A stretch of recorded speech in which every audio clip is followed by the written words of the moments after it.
Hi everyone, Doreen Yaffa. And I'm Jeff Wilson. From Life After Divorce Coaching with our tip of the week. Today we're going to talk about whiners. Oh God, do we have to? We do. Okay. We do. Right. There's a lot of whining going on in divorce, and it's understandable.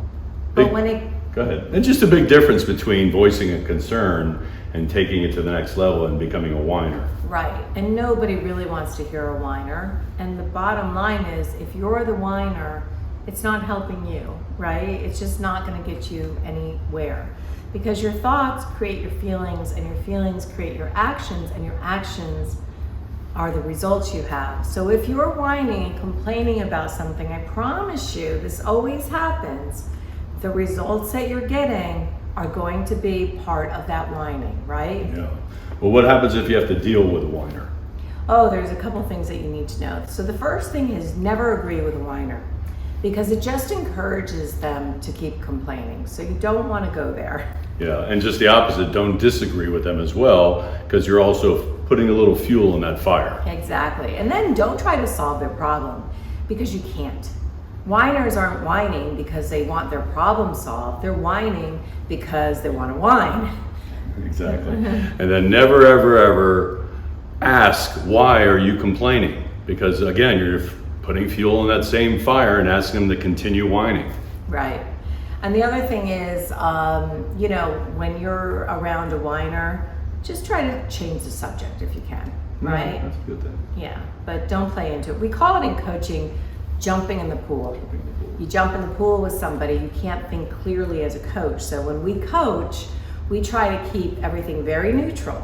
So somebody might say to me, oh, my husband, is blah, blah, blah, or my ex-wife did this, that, and the other thing.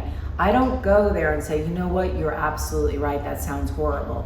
Don't do that, right? What if you're the whiner? Oh, if you're the whiner. So if you're the whiner, there's a couple things that you need to know. And again, it is understandable to be whining during divorce, but not too much, right? Yeah. First thing is that you want to take a little step back and say, is this really going to matter in 5 minutes or 5 days or even 5 years? Is it really that important?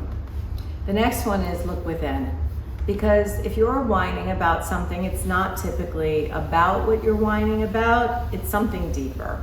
So you really got to get to that deep part of knowing what's going on with you so that you can fix it. Yeah. Next thing is choose the right channel. Do you want to put your complaints or your concerns on Facebook, or do you want to talk to a professional who's trained to deal with these kind of situations? Yes, that's like us. We're life coaches, there you right? There you go. And if you're in litigation, this is just a tip. Don't put that stuff out there on social media. Good point. Actually, be really careful what you put out there anyhow, because we use this a lot in court. So you got to be really careful about that. I want you to talk about the next one because you're really good at this. I love the PCP theory, which means praise, correct praise. And it's kind of like a positive attitude sandwich.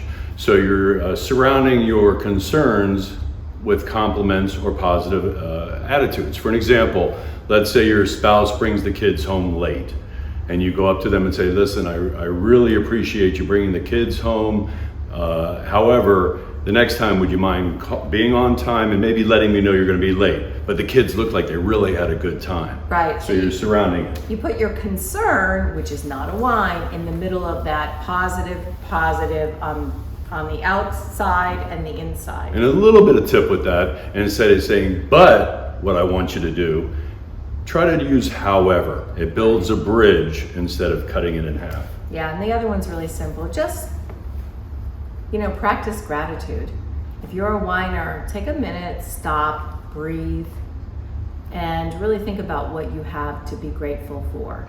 We're going through some challenges right now with my mom, who's going through some major health issues, and it kind of brings you back to the reality of no whining on the yacht. Yeah. If you got up today and you're watching this video and you're feeling good, you already have something to be really grateful about. Yeah. Let's add one more. Go ahead. Let's make a game of it. Okay. So let's say you put a rubber band around your wrist, and every time you complain or whine, I want you to take that rubber band off and put it on the other wrist. Yeah, I think the goal here is to make sure that the rubber band never makes its way to the other wrist. That's obviously the goal, is that you found that you left that rubber band on there for, let's say, 2 weeks, or then you left it on for a month. I think you're doing a really great job. All right, everybody. So today was about whining, whether you're in divorce, after divorce, or you're just someone looking for some good tips, because most of our tips really apply to any situation. But anyhow, have an amazing week, and we will see you next week with our new tip of the week. Have a good one. Bye-bye.